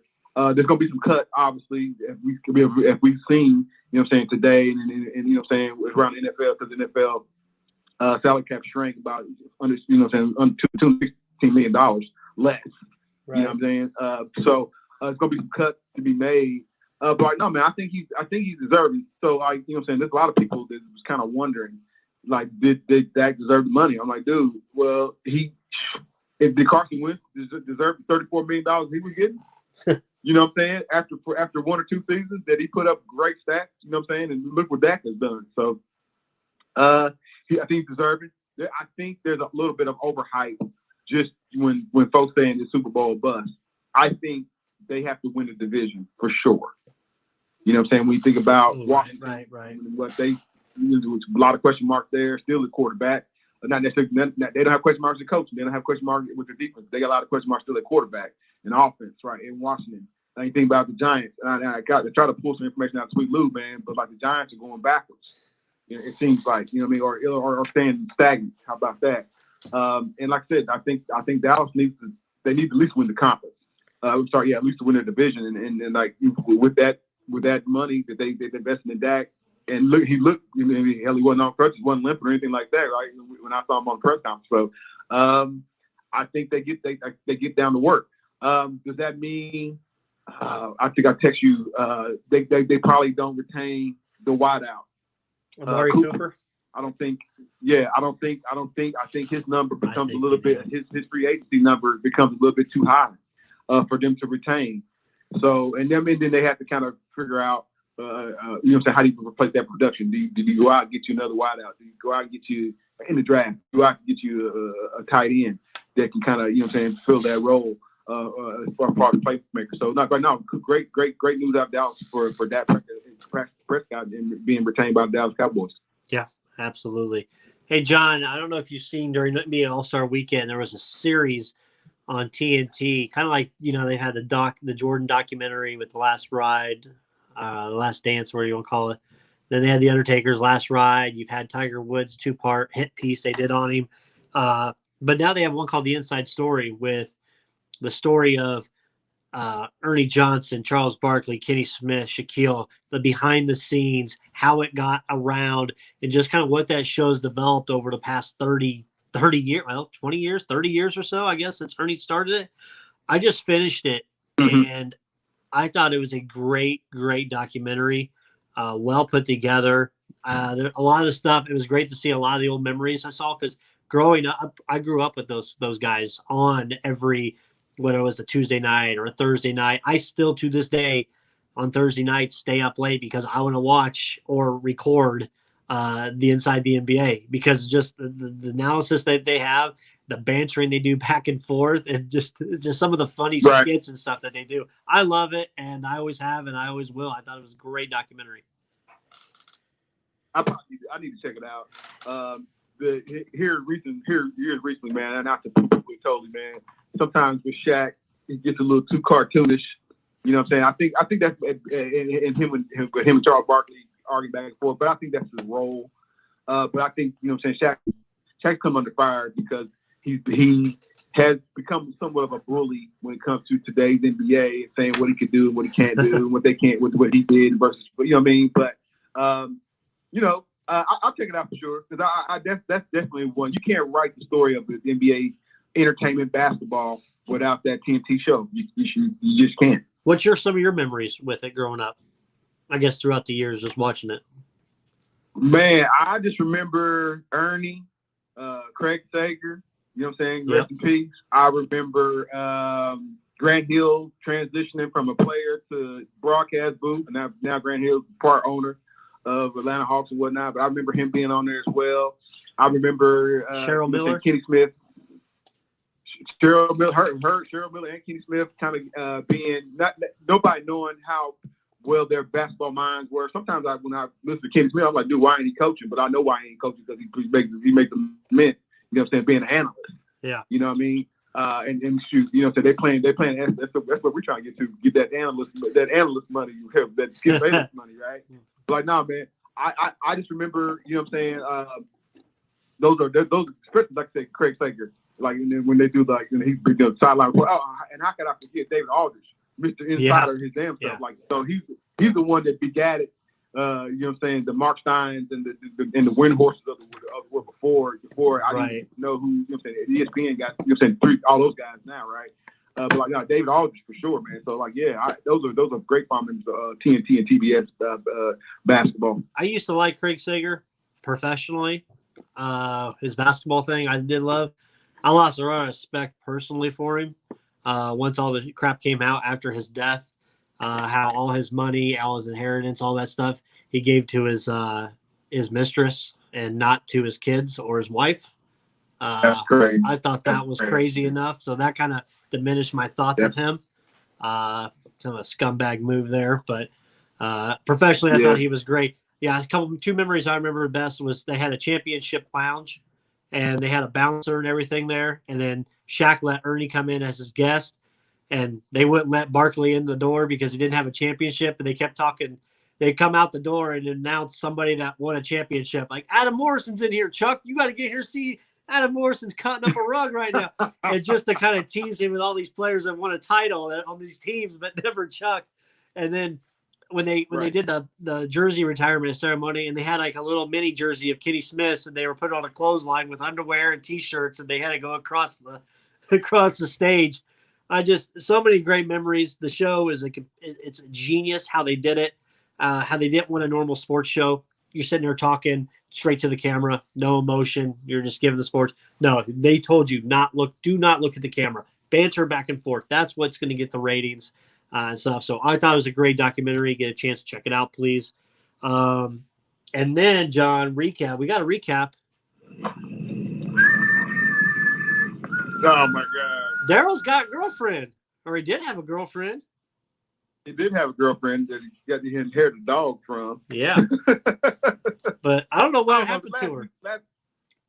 Yeah, he's looking for it. Last week's episode, it's you know what I'm saying, it's a filler episode. I'm not saying it was terrible by any realm of the match. A lot of emotion, you know what I'm saying, relationship emotion between him and Carol, and you know what I'm saying, and this dog and this ex-girlfriend that Daryl is on the hunt for. But like, nah, man, it wasn't like the first episode. It wasn't necessarily what I was necessarily wanting for. Dude, Brandon, where is Rick? He's coming. He's coming. All right, give him a chance. I don't give a thing. That's what I want to know. Hey, Players Championship this weekend. It's considered, quote unquote, the fifth major down in Florida. This is the tournament where they played the first round and then they got suspended due to COVID-19 last year. It's hard to believe it's been a full year. But Players Championship this weekend. Bryson DeChambeau just won last week. A lot of big names are in this. Right. 48 of the top 50 golfers in the world are in this tournament. I'm looking forward to it. Rory McIlroy is playing great golf right now. Brooks Koepka is out. He withdrew with injury. I think he's just going to be prepping himself for the Masters now. But yeah, Players Championship it's going to be looking pretty good this weekend. Dude, I know Bryson DeChambeau was like an afterthought as far as like winning any more tournaments after last year's run, and that people talking about how he was training to do it and blah blah blah. And he was bulking up to whatever. But like, no, man, kudos to him for sure, man. But Brandon, dude, I know we got short time, man. We still got to talk about the 3-point contest in the All-Star weekend. Yeah, sure. I have it on here. DeMontis won the skills challenge. He won me some money. He finished second last year, so I was like, it's a no-brainer to take him. It seemed like he was the only one that was actually trying. Everybody else was half-assing it out there. Steph shows why he's the greatest shooter in the entire world, if there was any question whatsoever. I do want to see Dame out there, though. I want to see Dame out there in that 3-point competition. Let's talk slam dunk. All right. D. Brown needs to check his damn vision. Josh Smith, where the hell's he been? Atlanta strip clubs lately? Man. Some of the Dominique Wilkins, come on now. You're souring your name, kid. The fact that they let first round, they let Cassius Stanley get robbed as an Indiana Pacer is highway robbery. They did. My gripe, same gripe you got with some of these the NBA scoring. The judges they brought in, like, you know what I'm saying, former players, man. I don't know how the NBA has tried it different ways. They've had members of the press out there. Sometimes those guys don't feel like, you know what I'm saying, they don't feel like validated. They don't want to be there or whatever. They've had fan voting where you text and, you know what I'm saying, whatnot, and that kind of turns into a popularity contest. I don't know how they fix it, Brandon, but they got to, whoever's out there, you have to take the dunk contest seriously. Cassius Stanley should have, I'm not saying the kid should have been in the finals. Right. I'm not saying the kid Anthony Simmons didn't win it because, like, man, you know, dude, that kid's on the upswing. I mean, he's like one of those kids that's on from player standpoint. He's on the tail end of the Portland Trailblazers bench. But man, if somebody's gonna trade for him, then you're gonna have to star. You know what I'm saying? It's kind of like remember different position, but remember Jermaine O'Neal, how that Pacers kind of found him and brought him on. But no, he's a star.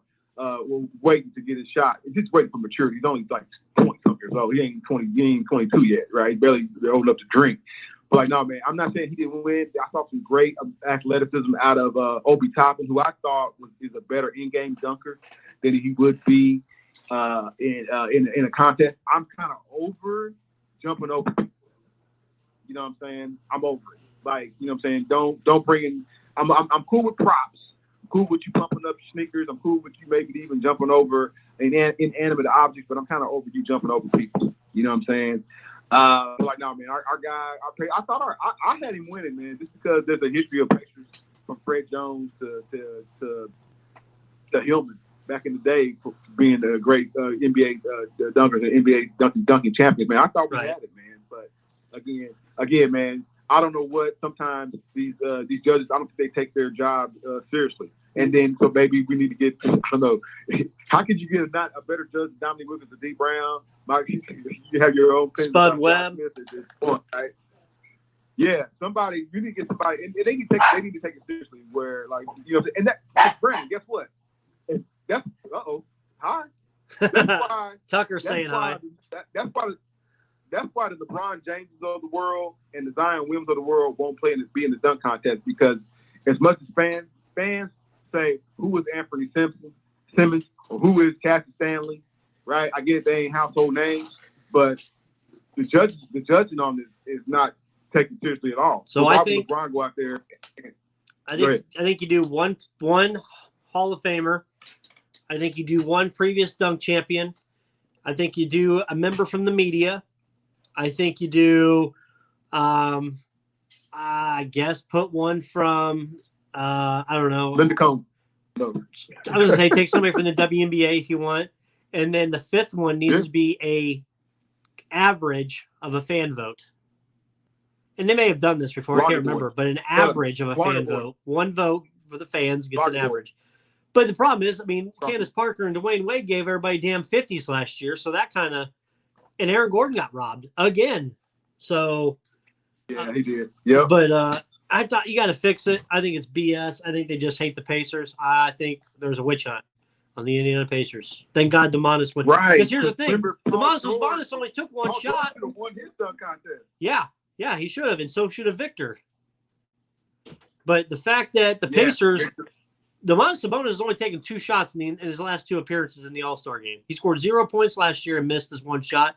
And he said, I'm just thankful that Jokic was able to give me the ball so I can make my 1 shot. So the fact that they're not giving him the chance, I think there's a witch hunt on the Indiana Pacers, just as much as there is on the Western Conference with the Utah Jazz. Good. So, I concur. They need to fix it. We talked off air. Actually, real quick, Team LeBron wins, dude. That thing was a cake. That team was so much better. Hey, well, my man said it. Giannis said it. LeBron needs to be the general manager. I think that's going to happen in the next 10 years. And by the way, I won money on Giannis winning MVP. I don't know where, but it will happen. Yeah, and I won MVP money. So, Blake Griffin signs with the Nets. I texted you. You said ring chasing, just going to coast. Yeah. Okay. Yeah. Not saying he doesn't add value. I mean, Blake Griffin's still a hooper. He's not Blake Griffin that you can run offense through.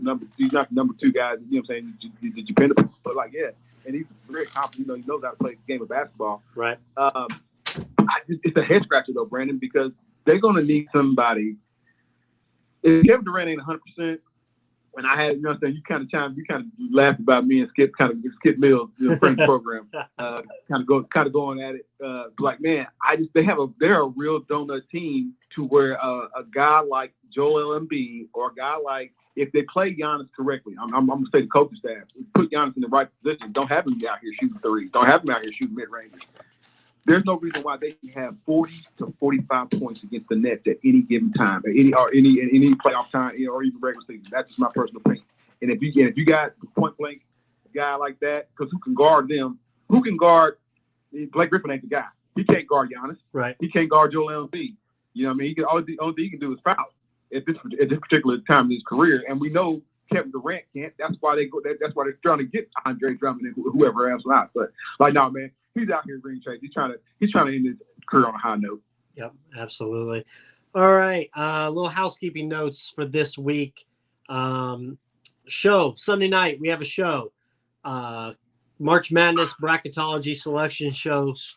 Myself, Jonathan, Nick Peterson, and go through the brackets. We're going to go through the regions, games we like, sleepers, as well as give our predictions of who's going to come out of each region.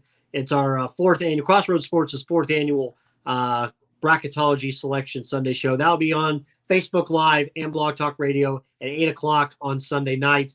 I want to thank Fred for calling in. I want to thank D-Cop for calling in. John, I'll let you do your spiel here and wrap us up tonight. My spiel, man.